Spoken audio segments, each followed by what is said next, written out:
Okay, it's back. Canada's Drag Race for season 6, and the glam, glitter, grace, and gusto are hitting next level with some very special guests this season, including the one and only Paula Abdul, Alyssa Edwards, Kaiza, and Rufus Wainwright, joining the talented hostesses with the most, Tracy Melchor, and Brook Lynn Hytes, the queen of lip syncing. Brook Lynn, you look gorgeous this morning, beautiful and snatched. The face card is strong.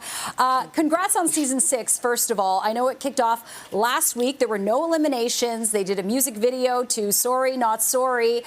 What can fans expect for this season? Because it's quite history-making. We have Velma Jones, the first ever drag king, making their debut on Canada's Drag Race. Yes, hello. Well, buckle up. It's going to be a wild ride, is what I can tell you. It is such an exciting season. This crop of queens, this cast is just so full of energy, and they're here to play the game. They're here to win, and they really are leaving it all on the stage. And Brook Lynn, you've been at the helm of this since the very beginning, and you've seen your share of drag queens, and they are just surprisingly so different every season. The level of talent, personality, it never ceases to amaze me. What still gets you going and surprised about this show?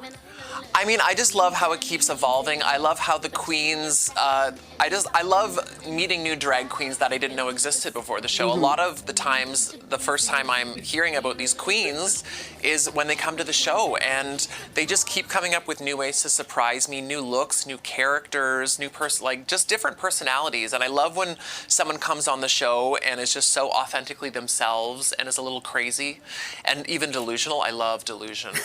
We love delusion on Canada's Drag Race. It's so fun. We really love our Delulu moments. And we do. Plenty of them. I think what's so refreshing about Canada's Drag Race is that there's really no filter.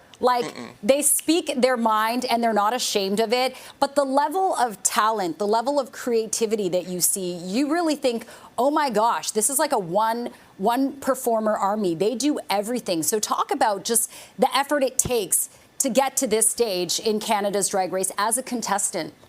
Well, yeah, I mean, drag is really one of the only art forms where you're responsible for your costumes, your hair, your makeup, what you're actually going to perform on stage. It is an all-encompassing art form. So it takes so much tenacity and talent and drive and energy and passion to put together your drag persona. And that's even before you step on stage and actually have to perform. So I have so much love and respect for these queens who are willing to come on TV and compete and be on a TV show, and also put their drag up for judgment, because drag is a very personal art form. It's art, and to be able to put your art up for judgment of somebody else, I think is a really brave thing to do. Yeah, it is hard, especially to judge something as subjective as one's own, personality and style and theme. So I know episode 2 kicks off tonight. And there is going to be an elimination. Can you give us a preview of what tonight's show is going to be about? It's wacky. Okay. I'll say wacky, and the lip sync is wacky. It's just wacky is the word of the day. Okay. Wacky is good. You can have a lot of interpretations of that. Yes. The one and only Brook Lynn Hytes, you look gorgeous as always. Thank you so much, and congrats on season 6. We'll check it out. Thank you. Thank you.